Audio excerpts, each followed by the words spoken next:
اعوذ باللہ من الشیطان الرجیم بسم اللہ الرحمن الرحیم رب اشرح لی صدری ویسر لی امری واحلل عقدۃ من لسانی یفقہوا قولی واجعل لی وزیرا من اہلی اللہم صلی علی محمد وآل محمد مبارک وسلم تسلیما۔ اچھا جی، جیسا کہ میں نے آپ سب کو بتایا تھا کہ رمضان المبارک میں ہم جو ہے صرف اردو میں قرآن مجید جو ہے وہ پڑھیں گے، صرف ترجمہ پڑھیں گے، تاکہ کیونکہ اردو ہماری زبان ہے تو ہمیں اس بہتر طریقے سے ہم پھر اس کو سمجھ سکیں گے اور ہمیں پتہ چل سکے گا کہ اللہ رب العزت ہم سے کیا کہنا چاہ رہے ہیں۔ ٹھیک ہے، تو اللہ تعالیٰ ہم سب کو سمجھنے کی، جاننے کی، پڑھنے کی جو ہے وہ توفیق عطا فرمائیں۔ تو شروع کرتے ہیں اپنے پہلے پارے سے۔ اللہ تعالیٰ ہماری مدد کریں اور اس رمضان المبارک میں ہم اپنا پورا جو قرآن کریم ہے اس کو انشاءاللہ کمپلیٹ کریں گے۔ ٹھیک ہے جی، تو اللہ تعالیٰ کے بابرکت نام سے اپنے سبق کا آغاز کرتے ہیں۔ ہم سب جانتے ہیں سورہ فاتحہ جو ہے یہ قرآن کا آغاز ہے، پہلے اس کے متعلق میں آپ کو بتا چکی ہوں۔ تو اب میں کوشش کروں گی کہ صرف مختصر جو ہے نا جو یعنی اللہ تعالیٰ جو ہم سے بیان کر رہے ہیں وہی ہم جو ہے نا وہ پڑھتے رہیں، تاکہ ہمیں پتہ چلے کہ اللہ تعالیٰ ہم سے کیا کہنا چاہتے ہیں۔ ٹھیک ہے، تو اپنے سبق کا آغاز کرتے ہیں۔ بسم اللہ الرحمن الرحیم، جس کا مطلب ہے کہ بنام خدائے رحمان و رحیم۔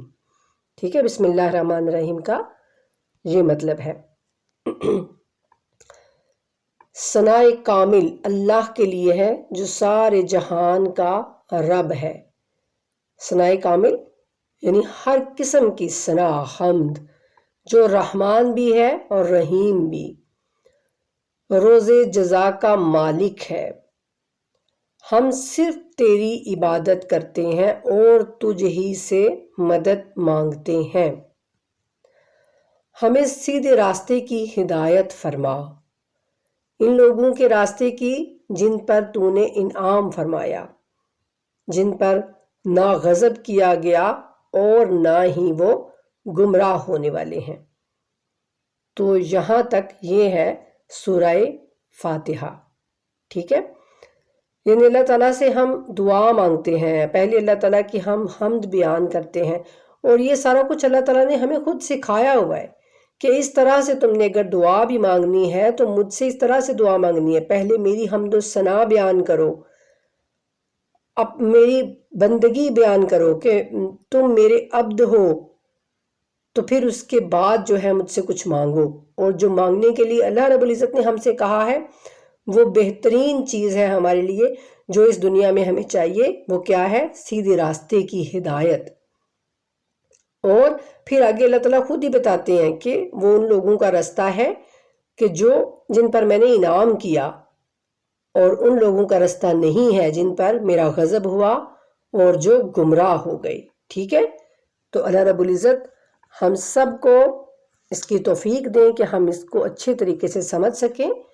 آگے ہماری سورہ بقرہ شروع ہو رہی ہے۔ بنام خدائے رحمان و رحیم، الف لام میم، یہ حروف مقطعات ہیں، ان کا ترجمہ ہم میں سے کوئی نہیں جانتا سوائے رسول اللہ صلی اللہ علیہ وآلہ وسلم کے۔ ٹھیک ہے، تو اللہ تعالیٰ کہتے ہیں کہ یہ کتاب جس میں کوئی شبہ نہیں، ہدایت ہے تقوی والوں کے لیے۔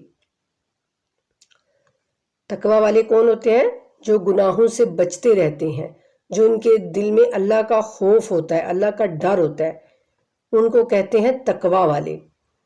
جو غیب پر ایمان رکھتے ہیں اور نماز قائم کرتے ہیں، نیز جو کچھ ہم نے انہیں عطا کیا ہے اس میں سے خرچ کرتے ہیں، اور جو کچھ آپ پر نازل کیا گیا اور جو آپ سے پہلے نازل کیا گیا ہے ان پر ایمان اور وہ آخرت پر یقین رکھتے ہیں۔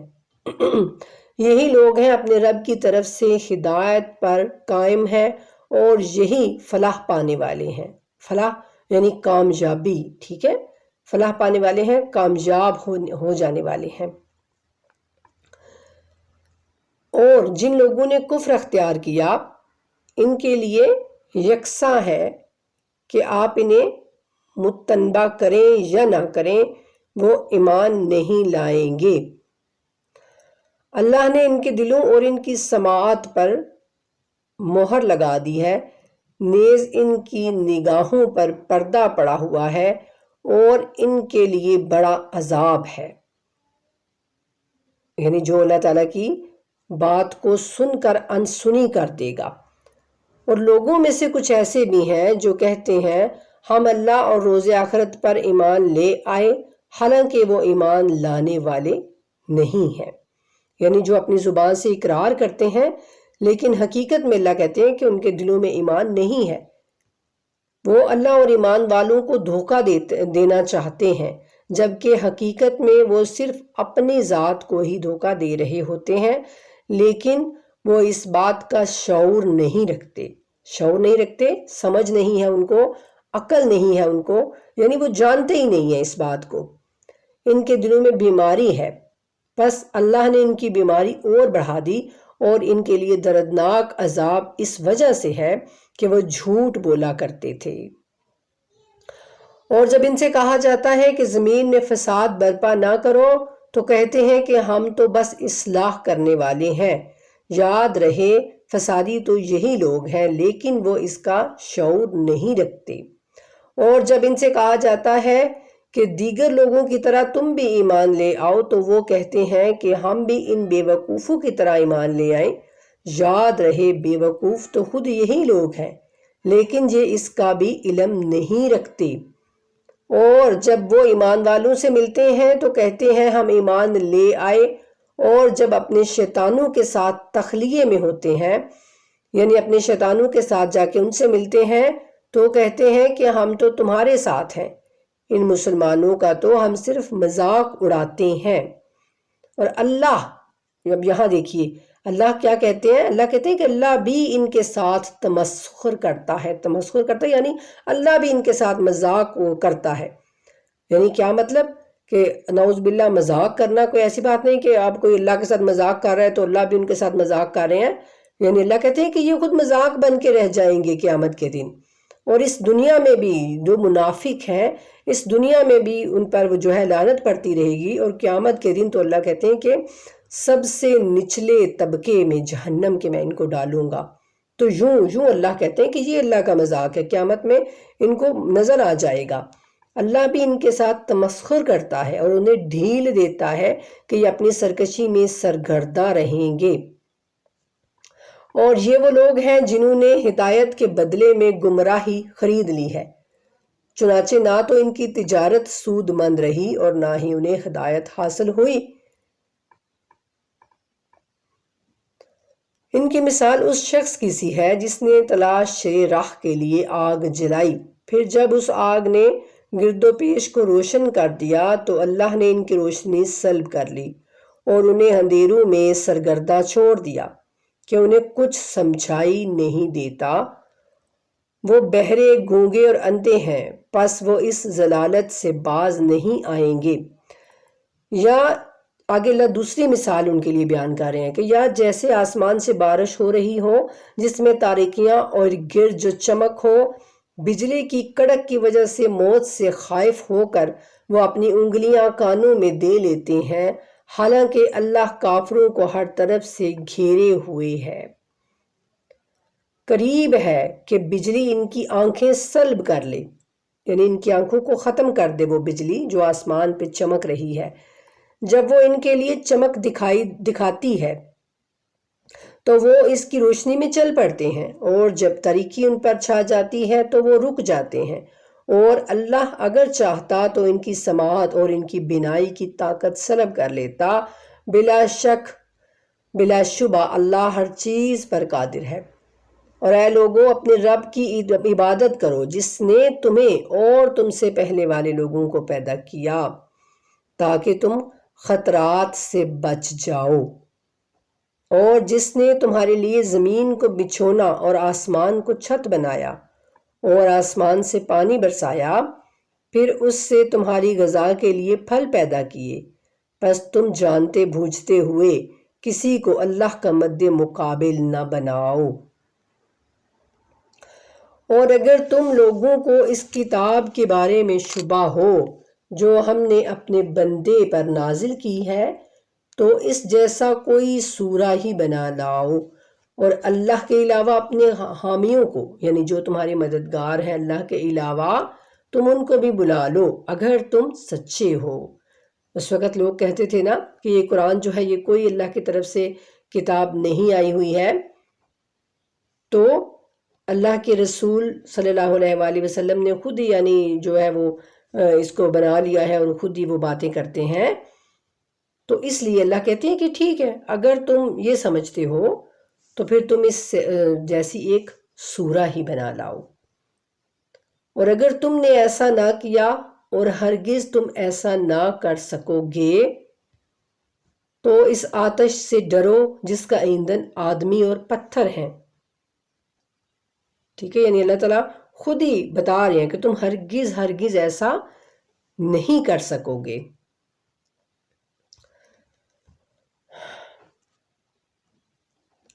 اور ان لوگوں کو خوشخبری سنا دیجئے جو ایمان لائے اور جنہوں نے نیک اعمال انجام دیے کہ ان کے لیے بہشت ہے۔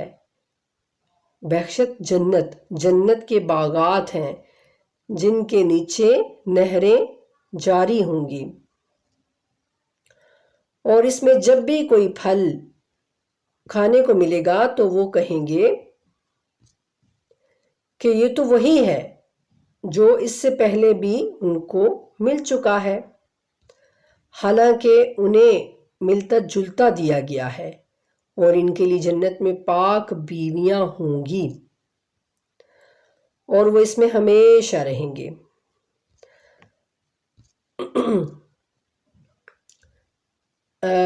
ہم پیچھے زیادہ اس کی تفصیل، اس کی ڈیٹیل جو ہے وہ پیچھے ہم پڑھ چکے ہیں نا، کہ اللہ رب العزت ان سے کہتے ہیں کہ ملتے جلتے ہی ان کو پھل ملیں گے، تو یہ پھر اسی کا ذکر ہو رہا ہے۔ ٹھیک ہے، اگر آپ زیادہ تفسیر جو ہے وہ آپ دیکھنا چاہیں یا پھر جاننا چاہیں تو وہ جو پیچھے زیادہ یعنی ڈیٹیلز کے ساتھ جو ہیں وہ بھی پیچھے ویڈیوز ہیں، درس ہیں وہ بھی پہلے، تو ان کو بھی آپ سن سکتے ہیں اگر آپ کے پاس ٹائم ہے۔ ٹھیک ہے، تو آپ ان کو ضرور سنیں، پیچھے سے جو ہم نے پہلے جو درس پڑھے ہوئے ہیں سبق۔ تو یہاں ہم صرف جو ہے وہ ٹرانسلیشن ہی کریں گے۔ اللہ کسی کی مثال پیش کرنے سے نہیں شرماتا، اللہ کسی مثال کے پیش کرنے سے نہیں شرماتا، خواہ مچھر کی ہو یا اس سے بھی بڑھ کر چھوٹی چیز کی۔ پس جو لوگ ایمان لا چکے ہیں وہ جانتے ہیں کہ یہ مثال ان کے رب کی جانب سے حق ہے۔ ٹھیک ہے، برحق ہے، لیکن کفر اختیار کرنے والے کہتے ہیں کہ اس مثال سے اللہ کا کیا مقصد ہے۔ کفر اختیار کرنے والے یعنی جو نہیں مانتے اللہ کی بات کو، جو اللہ تعالیٰ کی باتوں کا انکار کر دیتے ہیں، ان کے بارے میں اللہ کہہ رہے ہیں۔ اور اللہ یہاں آپ دیکھیے اللہ اس سے بہت سو کو گمراہ کر دیتا ہے اور بہت سو کو ہدایت کرتا ہے، اور وہ اس کے ذریعے صرف بد ایمان لوگوں کو گمراہی میں ڈالتا ہے۔ یعنی اللہ رب العزت کہتے ہیں کہ مثال ایک ہی بیان میں کرتا ہوں، لیکن اس سے بہت سارے جو ہیں وہ گمراہ ہو جاتے ہیں اور بہت سارے جو ہیں وہ اس سے ہدایت پا لیتے ہیں، اور اللہ اس کے ذریعے صرف بدعمال لوگوں کو گمراہی میں ڈالتا ہے۔ جو فاسقین اللہ کے ساتھ محکم عہد باندھنے کے بعد اسے توڑ دیتے ہیں اور اللہ نے جس رشتے کو قائم رکھنے کا حکم دیا ہے اسے قطع کر دیتے ہیں اور زمین میں فساد پھیلاتے ہیں، یہی لوگ نقصان اٹھانے والے ہیں۔ اللہ کے بارے میں تم کس طرح کفر اختیار کر سکتے ہو؟ حالانکہ تم بے جان تھے تو اللہ نے تمہیں حیات دی، پھر وہی تمہیں موت دے گا، پھر آخرکار وہی تمہیں زندہ کرے گا اور پھر تم اسی کی طرف لوٹائے جاؤ گے۔ اور وہی اللہ ہے جس نے زمین میں موجود ہر چیز کو تمہارے لیے پیدا کیا، پھر آسمان کا رخ کیا تو انہیں 7 آسمانوں کی شکل میں بنا دیا، اور وہ ہر چیز کا خوب جاننے والا ہے۔ اور جب تیرے رب نے فرشتوں سے کہا کہ میں زمین میں ایک خلیفہ نائب بنانے والا ہوں، تو فرشتوں نے کہا کہ کیا تو زمین میں ایسے کو خلیفہ بنائے گا جو اس میں فساد پھیلائے گا اور خون ریزی کرے گا، جبکہ ہم تیری شناخت کی تسبیح اور تیری پاکیزگی کا ورد کرتے رہتے ہیں۔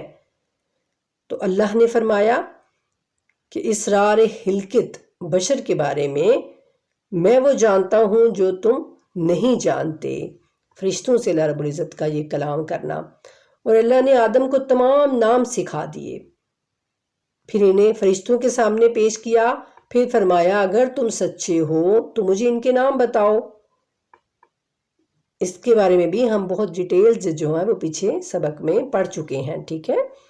تو اللہ نے آدم کو اور فرشتوں کو نام سکھائے کچھ، ٹھیک ہے، لیکن اللہ رب العزت نے پھر امتحان کے طور پر جو ہے وہ ان سے پوچھا، تو فرشتوں نے کہا کہ تو پاک و منزہ ہے، جو کچھ تو نے ہمیں بتا دیا ہے ہم اس کے سوا کچھ نہیں جانتے، اور یقیناً تو ہی بہتر جاننے والا اور حکمت والا ہے۔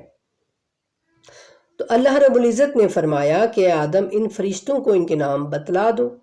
پس جب آدم علیہ السلام نے انہیں ان کے نام بتا دیے تو اللہ نے فرمایا کیا میں نے تم سے نہیں کہا تھا کہ میں آسمانوں اور زمین کی پوشیدہ باتیں خوب جانتا ہوں، نیز جس چیز کا تم اظہار کرتے ہو اور جو کچھ تم چھپاتے ہو پوشیدہ رکھتے ہو وہ سب جانتا ہوں۔ اور اس وقت کو یاد کرو جب ہم نے فرشتوں سے کہا آدم کو سجدہ کرو تو ان سب نے سجدہ کیا سوائے ابلیس کے، اس نے انکار اور تکبر کیا اور وہ کافروں میں سے ہو گیا۔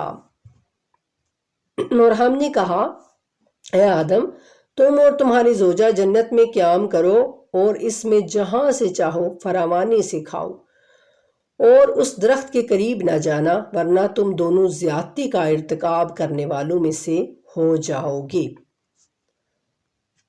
پس شیطان نے ان دونوں کو وہاں سے پھسلا دیا۔ جناب آدم اور جناب حوا کا قصہ اللہ رب العزت بیان کر رہے ہیں پہلے پارے میں ہی، کہ شیطان نے پھر ان کو وہاں سے ورگلا دیا اور جنت سے پھسلا دیا، پھر جس نعمت میں وہ دونوں قیام پذیر تھے اس سے ان دونوں کو نکلوا دیا، اور ہم نے کہا اب تم ایک دوسرے کے دشمن بن کر نیچے اتر جاؤ اور ایک مدت تک زمین میں تمہارا قیام اور سامان زیست ہوگا۔ کب تک؟ ایک مدت تک۔ تو یہ ایک مدت اللہ نے کیوں کہا، اس میں کہنے کا اللہ تعالیٰ کا کیا جو ہے وہ حکمت عملی تھی، اس کو بھی بہت ڈیٹیلز کے ساتھ ہم جو ہے پیچھے دروس میں پڑھ چکے ہیں، ٹھیک ہے۔ تو پھر آدم نے اپنے رب سے چند کلمات سیکھ لیے تو اللہ نے آدم علیہ السلام کی توبہ قبول کر لی، بے شک وہ بڑا توبہ قبول کرنے والا اور مہربان ہے۔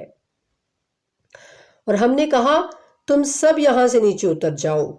سب کون؟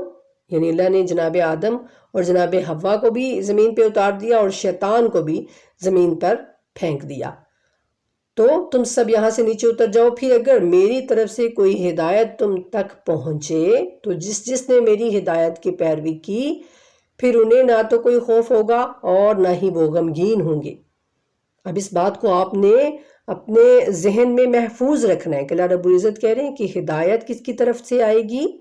اللہ کی جانب سے آئے گی، ٹھیک ہے۔ ہدایت وہ ہوگی جو اللہ رب العزت کی جانب سے آئے گی، اور اگر اس ہدایت کی پیروی اللہ کہتے ہیں کہ جس نے بھی کی تو پھر قیامت کے دن ان کو کوئی خوف نہیں ہوگا اور نہ ہی وہ غم زدہ ہوں گے، بلکہ وہ خوش ہوں گے کیونکہ وہ کامیاب ہو چکے ہوں گے، ٹھیک ہے، وہ جنت کے حقدار بن چکے ہوں گے۔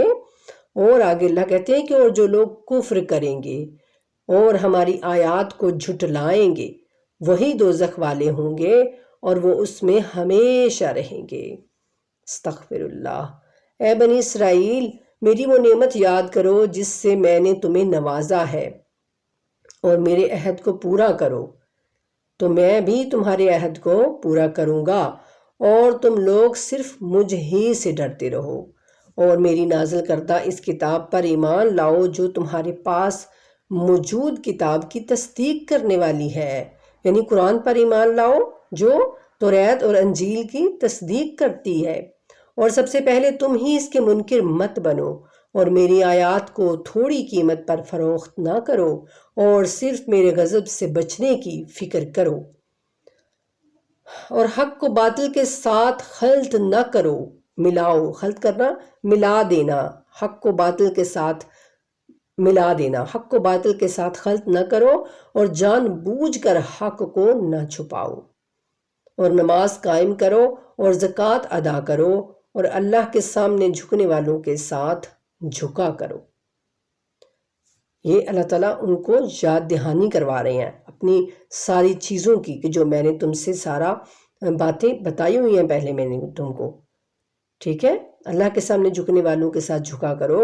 تو کیا تم دوسرے لوگوں کو نیکی کا حکم دیتے ہو اور خود بھول جاتے ہو؟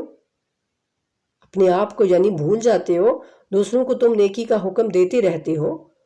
یہ علماء کرام سے اللہ تعالیٰ مخاطب ہو رہے ہیں۔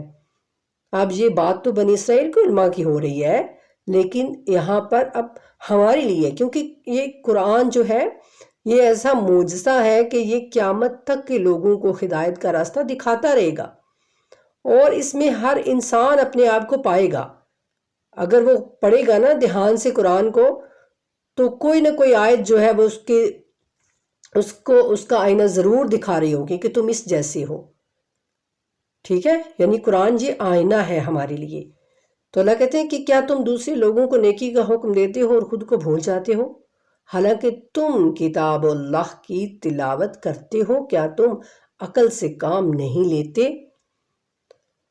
اور صبر اور نماز کا سہارا لو، اور یہ نماز بار گراں ہے، یعنی بہت مشکل ہے یہ نماز، مگر خشوع رکھنے والوں پر نہیں، یعنی جو اپنے رب سے ملاقات کا یقین رکھتے ہیں، جو اپنے اللہ کا خوف رکھتے ہیں، ان پر یہ نماز مشکل نہیں ہے، ان کو یہ مصیبت نہیں لگتی، ان پر یہ مشکل نہیں، بلکہ وہ نماز کے لیے پریشان رہتے ہیں، وہ نماز کے لیے بےتاب رہتے ہیں، ٹھیک ہے؟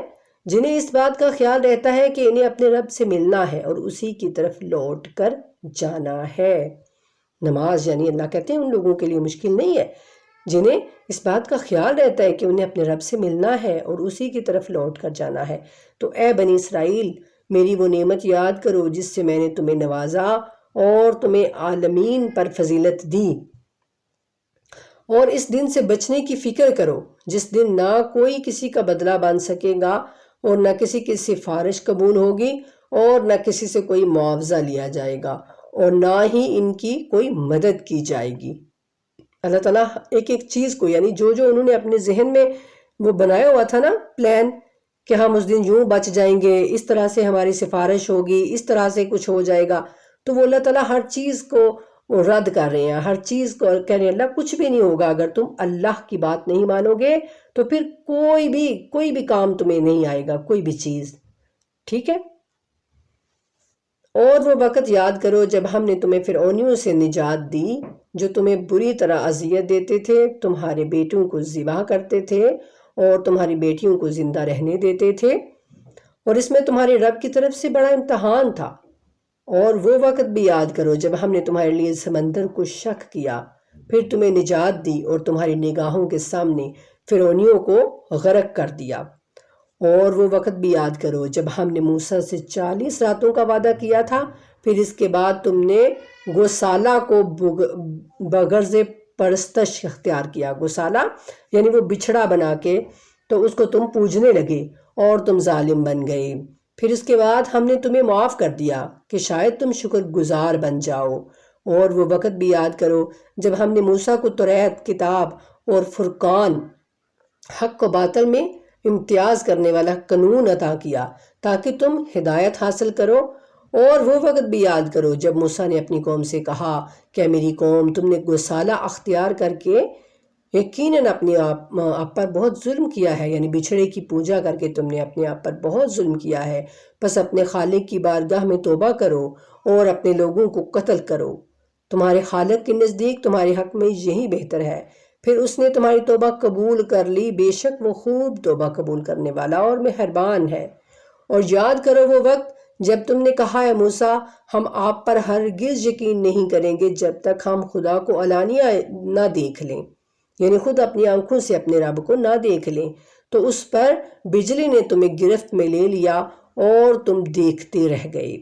پھر تمہارے مرنے کے بعد ہم نے تمہیں اٹھایا، یعنی زندہ کیا۔ تمہارے مرنے کے بعد ہم نے تمہیں زندہ کیا کہ شاید تم شکر گزار بن جاؤ، اور ہم نے تمہارے اوپر بادل کا سایہ کیا اور تم پر من و سلوہ اتارا۔ ان پاکیزہ چیزوں میں سے کھاؤ جو ہم نے تمہیں عنایت کی ہیں، اور وہ ہم پر نہیں بلکہ خود اپنی ہی جانوں پر ظلم کرتے تھے۔ اور وہ وقت یاد کرو جب ہم نے کہا تھا اس بستی میں داخل ہو جاؤ اور فراوانی کے ساتھ جہاں سے چاہو کھاؤ، اور شہر کے دروازے میں سجدہ کرتے ہوئے داخل ہو جاؤ اور کہو گناہوں کو بخش دے تو ہم تمہارے سارے گناہ بخش دیں گے، اور ہم نیکوکاروں کو زیادہ ہی عطا کریں گے۔ مگر ظالموں نے اس قول کو جس کا انہیں کہا گیا تھا دوسرے قول سے بدل دیا، تو ہم نے ظالموں پر آسمان سے عذاب نازل کیا کیونکہ وہ نافرمانی کرتے رہتے تھے۔ اور اس وقت کو یاد کرو جب موسیٰ نے اپنی قوم کے لیے پانی طلب کیا تو ہم نے کہا اپنا عصا پتھر پر ماریں، پس پتھر پر عصا مارنے کے نتیجے میں اس میں سے 12 چشمے پھوٹ نکلے۔ ہر گروہ کو اپنے گھاٹ کا علم ہو گیا، اور اللہ کے رزق سے کھاؤ اور پیو اور ملک میں فساد پھیلاتے مت پھرو۔ اور وہ وقت یاد کرو جب تم نے کہا تھا کہ اے موسیٰ ہم ایک ہی قسم کے طعام پر ہرگز صبر نہیں کر سکتے، پس آپ اپنے رب سے کہہ دیجئے کہ ہمارے لیے زمین سے اگنے والی چیزیں فراہم کرے، جیسے ساگ، ککڑی، گیہوں، مسور اور پیاز۔ موسیٰ نے کہا کیا تم اعلیٰ کی جگہ ادنا چیز لینا چاہتے ہو؟ ایسا ہے تو کسی شہر میں اتر جاؤ، جو کچھ تم مانگتے ہو تمہیں مل جائے گا۔ اور ان پر ذلت و محتاجی تھوپ دی گئی، اور وہ اللہ کے غضب میں مبتلا ہو گئے۔ ایسا اس لیے ہوا کہ وہ اللہ کی آیات کا انکار کرتے رہتے تھے۔ اب یہ بات اپنے ذہن میں رکھیے، کیا کرتے تھے وہ؟ اللہ کی آیات کا انکار کرتے رہتے تھے۔ تھے وہ اللہ کو ماننے والے، تھے وہ جناب موسیٰ کو ماننے والے، لیکن وہ اللہ کی آیات کا انکار کرتے رہتے تھے اور انبیاء کو ناحق قتل کرتے تھے، اور یہ سب اس لیے ہوا کہ وہ نافرمانی اور حد سے تجاوز کیا کرتے تھے۔ اور بے شک جو لوگ ایمان لا چکے ہیں اور جو لوگ یہودی ہوئے اور نصارہ ہوئے اور سائبین میں سے جو کوئی اللہ اور روز آخرت پر ایمان لائے اور نیک عمل بجا لائے تو ان کے رب کے پاس ان کا اجر ہے، اور انہیں نہ کوئی خوف ہوگا اور نہ ہی وہ غمگین ہوں گے۔ اور وہ وقت یاد کرو جب ہم نے تم سے عہد لیا اور تمہارے اوپر کوہ طور کو بلند کیا اور تمہیں حکم دیا کہ جو کتاب ہم نے تمہیں دی ہے اسے پوری قوت سے پکڑ رکھو، اور جو کچھ اس میں موجود ہے اسے یاد رکھو، اس طرح شاید تم بچ سکو۔ پھر اس کے بعد تم پلٹ گئے، یعنی اس کے بعد پھر تم نے اپنی منمانی کی، تم پلٹ گئے، اور اگر اللہ کا فضل اور اس کی رحمت تمہارے شامل حال نہ ہوتی تو تم گھاٹے میں ہو جاتے۔ اور تم اپنے ان لوگوں کو خوب جانتے ہو جنہوں نے سبت ہفتے کے بارے میں تجاوز کیا تھا، تو ہم نے انہیں حکم دیا تھا ذلیل بندر بن جاؤ۔ یہ بھی ایک بہت بڑا واقعہ ہے، تو اس کو بھی ہم اپنے پچھلے دروس میں پڑھ چکے ہیں، ٹھیک ہے؟ تو انشاءاللہ یہ آپ کو سمجھ آ رہی ہوگی انشاءاللہ۔ تو ہم نے ان سے کہا کہ ذلیل بندر بن جاؤ، چنانچہ ہم نے اس واقعے کو اس زمانے کے اور بعد کے لوگوں کے لیے عبرت اور تقوی رکھنے والوں کے لیے نصیحت بنا دیا، ٹھیک ہے؟ یہ قرآن کتاب جو ہے نا، یہ اللہ کہتے ہیں کہ یہ تمہارے لیے عبرت ہے، اور یہ عقل والوں کے لیے نصیحتیں ہیں اس میں چھپی ہوئی۔ تو اس واقعے کو بھی اللہ کہتے ہیں کہ اس زمانے کے اور بعد کے لوگوں کے لیے عبرت، اور جو تقوی رکھنے والے ہیں ان کے لیے نصیحت بنا دیا۔ اور یاد کرو جب موسیٰ نے اپنی قوم سے کہا خدا تمہیں ایک گائے ذبح کرنے کا حکم دیتا ہے، وہ بولے کیا آپ ہمارا مذاق اڑا رہے ہیں؟ موسیٰ نے کہا پناہ خدا، یعنی خدا کی پناہ، میں تمہارا مذاق اڑا کر جاہلوں میں شامل ہو جاؤں۔ وہ بولے اپنے رب سے ہماری خاطر درخواست کیجئے کہ وہ ہمیں بتائے کہ گائے کیسی ہو۔ کہا وہ فرماتا ہے کہ وہ گائے نہ بوڑھی ہو اور نہ بچیا، بلکہ درمیانی عمر کی ہو۔ پس جس بات کا تمہیں حکم دیا گیا ہے آپ اسے بجا لاؤ۔ تو کہنے لگے کہ اپنے رب سے ہمارے لیے درخواست کیجئے کہ وہ ہمیں بتائے کہ اس گائے کا رنگ کیسا ہو۔ کہا وہ فرماتا ہے کہ اس گائے کا رنگ گہرا زرد اور دیکھنے والوں کے لیے فرحت بخش ہو۔ انہوں نے کہا اپنے رب سے پھر درخواست کیجئے کہ وہ ہمیں بتائے کہ وہ گائے کیسی ہو۔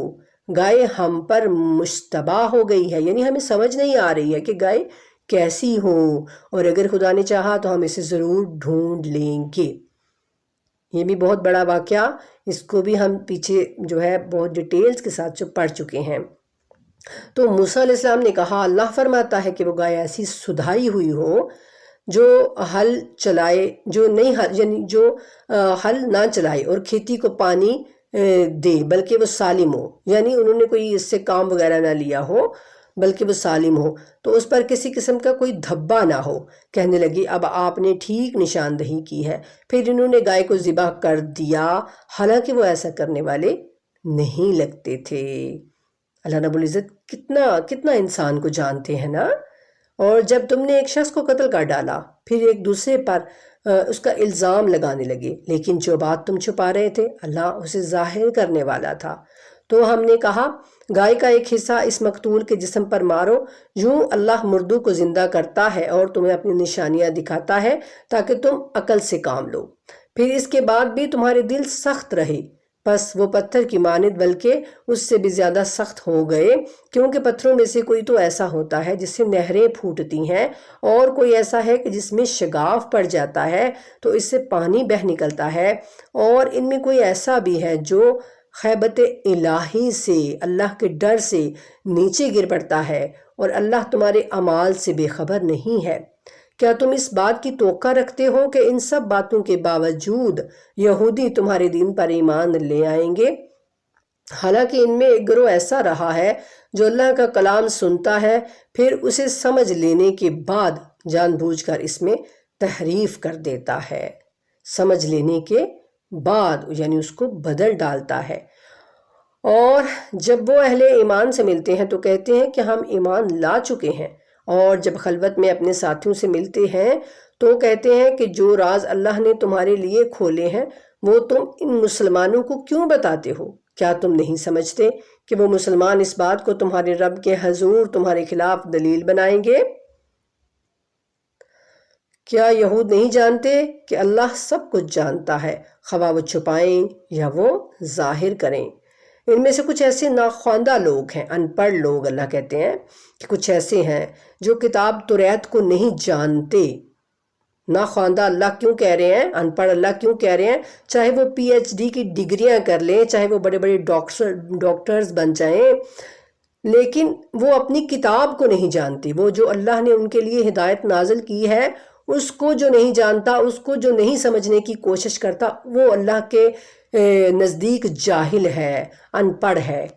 ٹھیک ہے، تو اللہ کہتے ہیں کہ ان میں کچھ ایسے ناخواندہ لوگ ہیں جو کتاب توریت کو نہیں جانتے سوائے جھوٹی آرزوؤں کے، اور بس وہ اپنے خیال خام میں رہتے ہیں۔ پس ہلاکت ہے ان لوگوں کے لیے جو توریت کے نام سے ایک کتاب اپنے ہاتھوں سے لکھتے ہیں، پھر دعویٰ کرتے ہیں کہ یہ اللہ کی جانب سے ہے تاکہ اس کے ذریعے ایک ناچیز معاوضہ حاصل کریں۔ پس ہلاکت ہو ان پر اس چیز کی وجہ سے جسے ان کے ہاتھوں نے لکھا، اور ہلاکت ہو اس پر اس کمائی کی وجہ سے۔ اور یہودی کہتے ہیں ہمیں تو جہنم کی آگ گنتی کے چند دنوں کے علاوہ چھو نہیں سکتی۔ تو اے رسول صلی اللہ علیہ وآلہ وسلم کہہ دیجئے کیا تم نے اللہ سے کوئی عہد لے رکھا ہے کہ اللہ اپنے عہد کے خلاف ہرگز نہیں کرے گا، یا تم اللہ پر تہمت باندھ رہے ہو جس کا تم علم نہیں رکھتے؟ البتہ جو کوئی بدی اختیار کرے اور اس کے گناہ اس پر حاوی ہو جائیں تو ایسے لوگ اہل دوزخ ہیں جس میں وہ ہمیشہ رہیں گے، اور جو ایمان لائیں اور اچھے اعمال بجا لائیں یہ لوگ اہل جنت ہیں جس میں وہ ہمیشہ رہیں گے۔ ٹھیک ہے، تو اللہ تعالیٰ ہم سب کو جنت والے لوگوں میں شامل کریں انشاءاللہ۔ اور جب ہم نے بنی اسرائیل سے عہد لیا اور کہا کہ اللہ کے سوا کسی کی عبادت نہ کرو، اور اپنے والدین، اپنے قریبی ترین رشتہ داروں، یتیموں اور مسکینوں پر احسان کرو، اور لوگوں سے حسن گفتار سے پیش آؤ، یعنی اچھے طریقے سے اخلاق کے ساتھ ان سے پیش آؤ، اور نماز قائم کرو اور زکوٰۃ ادا کرو، پھر چند افراد کے سوا تم سب برگشتہ ہو گئے اور تم لوگ روگردانی کرنے والے ہو۔ یعنی چند افراد کے سوا جو سب کے سب ہیں انہوں نے اس بات کو نہیں مانا، اور اللہ کہتے ہیں کہ تم ہو ہی نافرمان۔ اور وہ وقت یاد کرو جب ہم نے تم سے عہد لیا کہ اپنوں کا خون نہ بہاؤ گے اور اپنے ہی لوگوں کو اپنی بستیوں سے نہ نکالو گے، پھر تم نے اس کا اقرار کر لیا جس کے تم خود گواہ ہو۔ پھر تم ہی وہ لوگ ہو جو اپنے افراد کو قتل کرتے ہو اور اپنوں میں سے ایک گروہ کو ان کی بستیوں سے نکالتے ہو، پھر گناہ اور ظلم کر کے ان کے دشمنوں کی مدد کرتے ہو، اور اگر وہ قید ہو کر تمہارے پاس آتے ہیں تو تم فدیہ دے کر انہیں چھڑا لیتے ہو، حالانکہ انہیں نکالنا ہی تمہارے لیے سرے سے حرام تھا۔ کیا تم کتاب کے کچھ حصے پر ایمان لاتے ہو اور کچھ حصے سے کفر اختیار کرتے ہو؟ پس تم میں سے جو ایسا کرے دنیاوی زندگی میں اس کی سزا رسوائی کے سوا اور کیا ہو سکتی ہے، اور آخرت میں ایسے لوگ سخت ترین عذاب کی طرف لوٹائے جائیں گے، اور اللہ تمہارے اعمال سے بے خبر نہیں ہے۔ یہی وہ لوگ ہیں جنہوں نے آخرت کے بدلے دنیاوی زندگی خرید لی ہے، پس ان کے عذاب میں کوئی تخفیف نہ ہوگی۔ تخفیف کمی، ٹھیک ہے، کمی، تخفیف کا مطلب ہوتا ہے کمی کرنا، کوئی کمی نہیں ہوگی اور نہ ہی ان کی کوئی مدد کی جائے گی۔ اور بتحقیق، یعنی اللہ کہتے ہیں کہ بے شک ہم نے، یعنی جو اٹل چیز ہوتی ہے، جسے ہم کہتے ہیں کہ قسم سے یا اس طرح سے، اور بتحقیق ہم نے موسیٰ کو کتاب دی اور اس کے بعد پہ در پہ رسول بھیجے بنی اسرائیل میں، یعنی بہت سارے رسول موسیٰ کے بعد بھی ہم نے، اللہ کہتے ہیں کہ بہت سارے رسول ہم نے ان کے درمیان بھیجے، اور ہم نے عیسیٰ ابن مریم کو نمایاں نشانیاں عطا کیں، یعنی وہ واضح نشانیاں جو سب کو معجزے نظر آتے تھے، اور روح القدس کے ذریعے ان کی تائید کی۔ تو کیا جب بھی کوئی رسول تمہاری خواہشات کے خلاف احکام لے کر آئے تو تم اکڑ گئے؟ پھر تم نے بعض کو جھٹلا دیا اور بعض کو تم لوگ قتل کرتے رہے۔ اور وہ کہتے ہیں کہ ہمارے دل غلاف میں بند ہیں، نہیں بلکہ ان کے کفر کے باعث اللہ نے ان پر لعنت کر رکھی ہے، بس اب وہ کم ہی ایمان لائیں گے۔ اور جب اللہ کی جانب سے وہ کتاب آئی جو ان کے پاس موجود باتوں کی تصدیق کرنے والی ہے، اور وہ پہلے کافروں پر فتح کی امید رکھتے تھے، پھر جب ان کے پاس وہ آ گیا جسے وہ خوب پہچانتے تھے تو وہ اس کے منکر ہو گئے، بس کافروں پر اللہ کی لعنت ہو۔ اور کتنی بری ہے وہ چیز جس کے بدلے انہوں نے اپنی جانوں کا سودا کیا۔ کیا صرف اس بات کی ضد میں کہ خدا کے نازل کیے کا انکار کرتے ہیں کہ اللہ اپنے بندوں میں سے جس پر چاہتا ہے اپنا فضل نازل کرتا ہے؟ بس وہ اللہ کے غضب بالائے غضب میں گرفتار ہوئے، یعنی وہ اللہ کے بہت شدید غضب میں گرفتار ہوئے، اور کافروں کے لیے رسوا کن عذاب ہے۔ اور جب ان سے کہا جاتا ہے کہ جو اللہ نے اتارا ہے اس پر ایمان لے آؤ، تو جواب دیتے ہیں کہ ہم تو اس پر ایمان لاتے ہیں جو ہم پر نازل ہوا ہے، اس کے علاوہ وہ کسی چیز کو نہیں مانتے، حالانکہ وہ حق ہے، یعنی قرآن، اور جو کتاب ان کے پاس ہے اس کی تصدیق کرتا ہے۔ تو کہہ دیجئے کہ اگر تم مومن تھے تو اللہ کے پیغمبروں کو پہلے کیوں قتل کرتے رہے ہو؟ اور بتحقیق موسیٰ تمہارے پاس واضح دلائل لے کر آئے، پھر تم نے اس کے بعد گسالہ کو اختیار کیا، یعنی تم نے واضح دلائل آ جانے کے بعد بچھڑے کو اپنا معبود بنا لیا، اور تم لوگ ظالم ہو۔ اور یاد کرو جب ہم نے تم سے عہد لیا تھا اور کوہ طور کو تمہارے اوپر اٹھایا تھا اور حکم دیا تھا کہ جو چیز توریت میں ہم نے تم کو دی ہے اسے مضبوطی سے پکڑو اور سنو۔ انہوں نے کہا کہ ہم نے سن تو لیا مگر مانتے نہیں، اور ان کے کفر کے باعث ان کے دلوں میں گسالہ رچ بس گیا۔ کہہ دیجئے کہ اگر تم مومن ہو تو تمہارا ایمان تم سے بہت برے تقاضے کرتا ہے۔ اللہ تعالیٰ ان کے ایمان کو جگا رہے ہیں، اللہ تعالیٰ ان کے ایمان کو ٹٹول رہے ہیں کہ ہو سکتا ہے کسی بات سے جو ہے یہ پلٹ آئیں۔ کہہ دیجئے اگر اللہ کے نزدیک دار آخرت دوسروں کی بجائے خالصتاً تمہارے ہی لیے ہے، دار آخرت جنت۔ یہودی اور عیسائی کہتے تھے کہ صرف جنت میں ہم جائیں گے، ہمارے علاوہ کوئی جنت میں نہیں جائے گا۔ تو اب اللہ رب العزت کیا کہہ رہے ہیں؟ اللہ کہتے ہیں کہ اگر اللہ کے نزدیک دار آخرت دوسروں کی بجائے خالصتاً تمہارے لیے ہے اور تم اس بات میں سچے بھی ہو تو ذرا موت کی تمنا کرو، اور وہ موت کے متمنی ہرگز نہ ہوں گے ان گناہوں کی وجہ سے جو اپنے ہاتھوں سے کر چکے ہیں، اور اللہ ظالموں کو خوب جانتا ہے۔ تو اے رسول صلی اللہ علیہ وآلہ وسلم، اور آپ ان لوگوں کو زندگی کا سب سے زیادہ حریص پائیں گے، لالچی پائیں گے آپ، کہ یہ زیادہ زندہ رہنا چاہیں گے، حتیٰ کہ مشرکین سے بھی زیادہ۔ ان میں سے ہر ایک کی یہ خواہش ہوتی ہے کہ کاش اسے 1000 سال عمر ملے، حالانکہ اگر اسے یہ عمر مل بھی جائے تو یہ بات اس کے عذاب کو ہٹا نہیں سکتی، اور جو کچھ وہ کر رہے ہیں اللہ اسے خوب دیکھتا ہے۔ تو آپ کہہ دیجئے کہ جو کوئی جبرائیل کا دشمن ہو وہ یہ جان لے کہ اس نے تو اس قرآن کو باذن خدا آپ کے قلب پر نازل کیا، جو اس کی تصدیق کرنے والا ہے جو پہلے سے موجود ہے، یعنی ان کے پاس جو کتاب موجود ہے، اور یہ قرآن ایمان والوں کے لیے ہدایت اور بشارت ہے، خوشخبری دینے والا ہے اور ہدایت ہے۔ تو جو کوئی اللہ، اس کے فرشتوں، رسولوں اور خاص کر جبرائیل اور میکائیل کا دشمن ہو تو اللہ ایسے کافروں کا بھی دشمن ہے۔ اور ہم نے آپ پر واضح نشانیاں نازل کی ہیں اور ان کا انکار صرف بد کردار لوگ ہی کر سکتے ہیں۔ کیا ایسا نہیں ہے کہ ان لوگوں نے جب بھی کوئی عہد کیا تو ان میں سے ایک گروہ نے اسے اٹھا کر پھینکا، بلکہ ان میں سے اکثر تو ایمان ہی نہیں رکھتے۔ اور جب اللہ کی جانب سے ان کے پاس ایک ایسا رسول آیا جو ان کے ہاں موجود کتاب کی تصدیق کرتا ہے تو اہل کتاب میں سے ایک گروہ نے اللہ کی کتاب کو پس پشت ڈال دیا، گویا کہ وہ اس کو جانتے ہی نہیں۔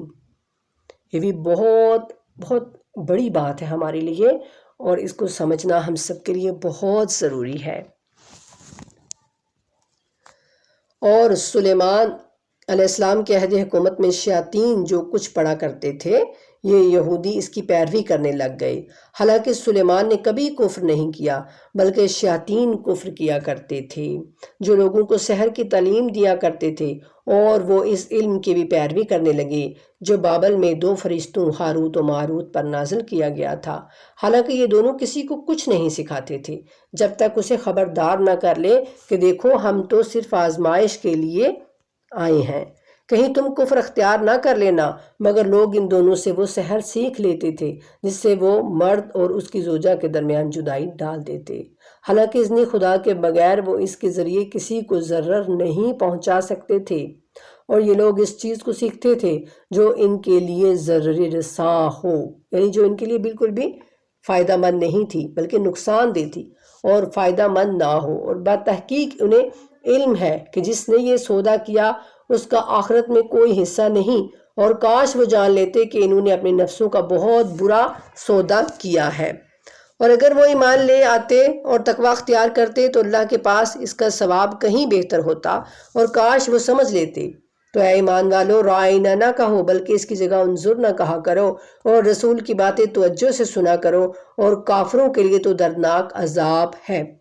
کفر اختیار کرنے والے خواہ اہل کتاب ہوں یا مشرکین اس بات کو پسند ہی نہیں کرتے کہ تمہارے رب کی طرف سے تم پر کوئی بھلائی نازل ہو، حالانکہ اللہ جسے چاہتا ہے اپنی رحمت سے محسوس کر لیتا ہے، اور اللہ بڑے فضل والا اور کرم والا ہے۔ ہم کسی آیت کو منسوخ کر دیتے ہیں یا اسے فراموش کرتے ہیں تو اس سے بہتر یا ویسے ہی اور آیت لے آتے ہیں۔ کیا تجھے خبر نہیں کہ اللہ ہر چیز پر قادر ہے؟ اور کیا تو نہیں جانتا کہ آسمانوں اور زمین کی سلطنت صرف اللہ ہی کے لیے ہے، اور اللہ کے سوا تمہارا کوئی کارساز اور مددگار نہیں؟ کیا تم لوگ اپنے رسول سے ایسے ہی سوال کرنا چاہتے ہو جیسے اس سے قبل موسیٰ سے کیے گئے تھے، اور جو ایمان کو کفر سے بدل دے وہ حتماً سیدھے راستے سے بھٹک گیا؟ اور مسلمانوں، اکثر اہل کتاب حق واضح ہو جانے کے باوجود محض اپنے بغض اور حسد کی بنا پر یہ چاہتے ہیں کہ کسی طرح ایمان کے بعد تمہیں دوبارہ کافر بنا دیں، پس آپ درگزر کریں اور نظر انداز کر دیں یہاں تک کہ اللہ اپنا فیصلہ بھیج دیں، اور بے شک اللہ ہر چیز پر قادر ہے۔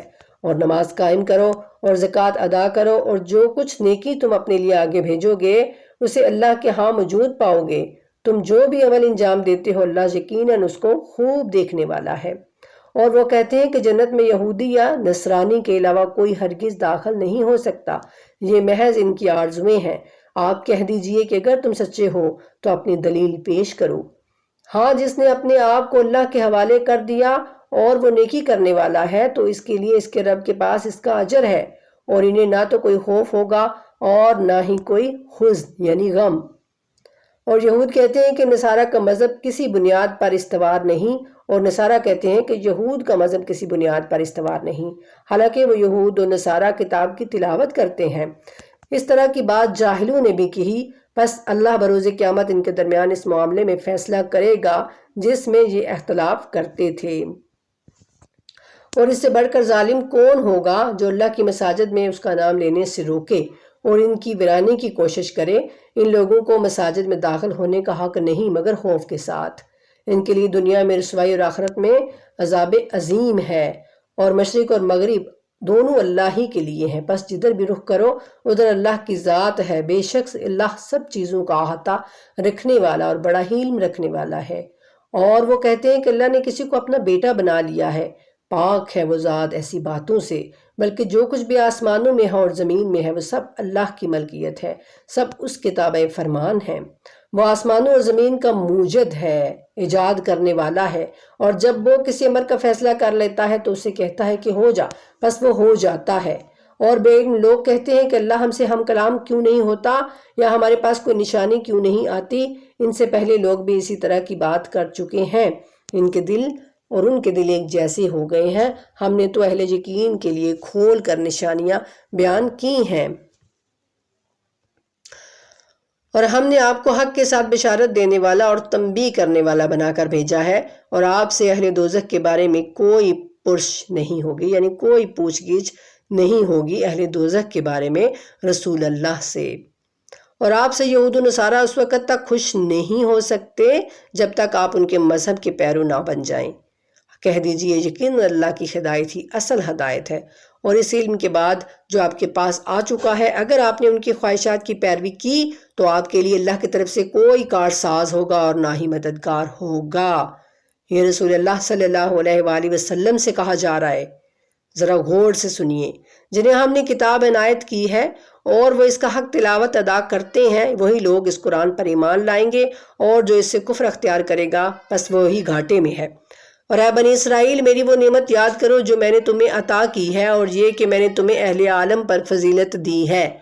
اور اس روز سے ڈرو جب نہ کوئی کسی کے کچھ کام آئے گا، اور نہ اس کا کوئی معاوضہ قبول ہوگا، اور نہ ہی اس کی شفاعت اسے فائدہ پہنچا سکے گی، اور نہ ہی انہیں کوئی مدد مل سکے گی۔ اور وہ وقت یاد رکھو جب جناب ابراہیم کو ان کے رب نے چند کلمات سے آزمایا اور انہوں نے انہیں پورا کر دیا۔ ارشاد ہوا کہ میں تمہیں لوگوں کا امام بنانے والا ہوں، انہوں نے کہا اور میری اولاد سے بھی۔ ارشاد ہوا کہ میرا عہد ظالموں کو نہیں پہنچے گا۔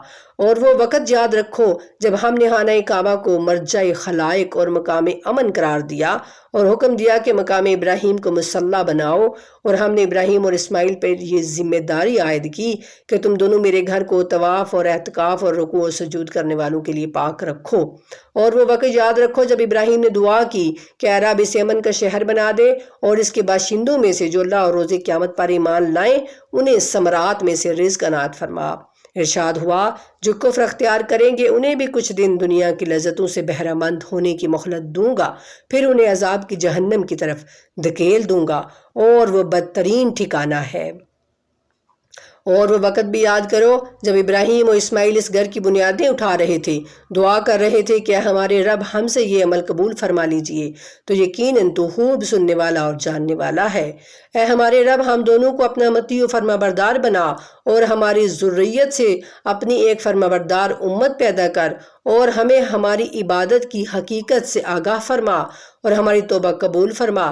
یقیناً تو بڑا توبہ قبول کرنے والا اور رحم کرنے والا ہے۔ اے ہمارے رب ان میں سے ایک رسول انہی میں سے مبعوث فرما جو انہیں تیری آیات سنائے اور انہیں کتاب و حکمت کی تعلیم دے، اور انہیں ہر قسم کے رذائل سے پاک کرے۔ بے شک تو بڑا غالب آنے والا ہے، حکیم ہے۔ اور ملت ابراہیم سے اب کون انحراف کرے گا سوائے اس شخص کے جس نے اپنے آپ کو حماقت میں مبتلا کیا۔ ابراہیم کو تو ہم نے دنیا میں برگزیدہ بنایا، اور آخرت میں ان کا شمار صالحین میں سے ہوگا۔ ابراہیم کا یہ حال بھی قابل ذکر ہے کہ جب ان کے رب نے ان سے کہا کہ اپنے آپ کو اللہ کے حوالے کر دو، وہ بولے میں نے اپنے آپ کو رب العالمین کے حوالے کر دیا۔ اور ابراہیم نے اپنی اولاد کو اسی ملت پر چلنے کی وصیت کی، اور یعقوب نے بھی اپنی اولاد کو یہی وصیت کی کہ اے میرے بیٹو، اللہ نے تمہارے لیے یہی دین پسند کیا ہے، لہٰذا تم تادم مرگ یعنی اپنی زندگی ساری مرنے تک مسلم ہی رہو۔ کیا تم اس وقت موجود تھے جب یعقوب کی موت کا وقت آیا؟ اس وقت انہوں نے اپنے بچوں سے کہا کہ میرے بعد تم کس کی بندگی کرو گے؟ سب نے کہا ہم اس معبود کی بندگی کریں گے جو آپ کا اور آپ کے آباء و اجداد ابراہیم، اسماعیل اور اسحاق کا معبود ہے، جو یکتا معبود، اور ہم اس کے فرما بردار ہیں۔ یہ گزشتہ امت کی بات ہے، ان کے اعمال ان کے لیے ہیں اور تمہارے اعمال تمہارے لیے۔ تم لوگوں سے گزشتہ امتوں کے بارے میں نہیں پوچھا جائے گا کہ وہ کیا کرتے تھے۔ وہ لوگ کہتے ہیں کہ یہودی یا نصرانی مت بنو تو ہدایت یافتہ ہو جاؤ گے۔ ان سے کہہ دیجئے نہیں، بلکہ یکسوئی سے ملت ابراہیمی کی پیروی کرو، اور ابراہیم مشرکوں میں سے نہ تھے۔ مسلمانوں کہو ہم اللہ پر ایمان لائے اور اس پر ایمان لائے جو ہماری طرف نازل کیا گیا ہے، اور جو ابراہیم، اسماعیل، اسحاق، یعقوب اور ان کی اولاد کی طرف نازل کیا گیا، اور جو موسیٰ و عیسیٰ کو دیا گیا، اور جو انبیاء کو ان کے رب کی طرف سے دیا گیا، ان سب پر ایمان لائے۔ ہم ان میں سے کسی میں بھی تفریق نہیں کرتے اور ہم اسی کے فرما بردار ہیں۔ اگر یہ لوگ اسی طرح ایمان لائیں جس طرح تم ایمان لائے ہو تو وہ ہدایت پر ہیں، اور اگر وہ روگردانی کریں تو وہ صرف مخالفت کے در پہ ہیں۔ ان کے مقابلے میں تمہاری حمایت کے لیے اللہ کافی ہوگا، اور وہ خوب سننے والا اور جاننے والا ہے۔ خدائی رنگ اختیار کرو، اللہ کے رنگ سے اچھا اور کس کا رنگ ہو سکتا ہے، اور ہم صرف اسی کی عبادت گزار ہیں۔ کہہ دیجئے کیا تم اللہ کے بارے میں ہم سے محاسمت کرتے ہو، حالانکہ ہمارا اور تمہارا رب وہی ہے، اور ہمارے لیے ہمارے اعمال اور تمہارے لیے تمہارے اعمال، اور ہم تو اسی کے لیے مخلص ہیں۔ کیا تم کہتے ہو کہ ابراہیم، اسماعیل، اسحاق، یعقوب اور ان کی اولاد یہودی یا نصرانی تھے؟ پوچھئے کہ کیا تم بہتر جانتے ہو یا اللہ؟ اور اس سے بڑھ کر ظالم اور کون ہو سکتا ہے جس کے ذمے اللہ کی طرف سے گواہی ہو اور وہ اسے چھپائے، اور اللہ تمہارے اعمال سے بے خبر تو نہیں ہے۔ یہ امت گزر چکی ہے، ان کے اعمال ان کے لیے ہیں اور تمہارے اعمال تمہارے لیے، اور تم سے گزشتہ امتوں کے بارے میں نہیں پوچھا جائے گا کہ وہ کیا کرتے تھے۔ لوگوں میں سے کم عقل لوگ ضرور کہیں گے کہ جس قبلے کی طرف یہ رخ کرتے تھے اس سے انہیں کس چیز نے پھیر دیا۔ تو اے رسول ان سے کہہ دیجئے کہ مشرق اور مغرب سب اللہ کے ہیں، اللہ جسے چاہتا ہے راہ راست کی ہدایت فرماتا ہے۔ ٹھیک ہے، یہاں تک ہمارا پہلا پارہ الحمدللہ کمپلیٹ ہو گیا۔ تو اللہ رب العزت سے دعا ہے کہ اللہ تعالیٰ ہم کو اسی طرح سے اس کو پڑھنے اور سمجھنے کی توفیق عطا کریں۔ ٹھیک ہے، اللہ حافظ۔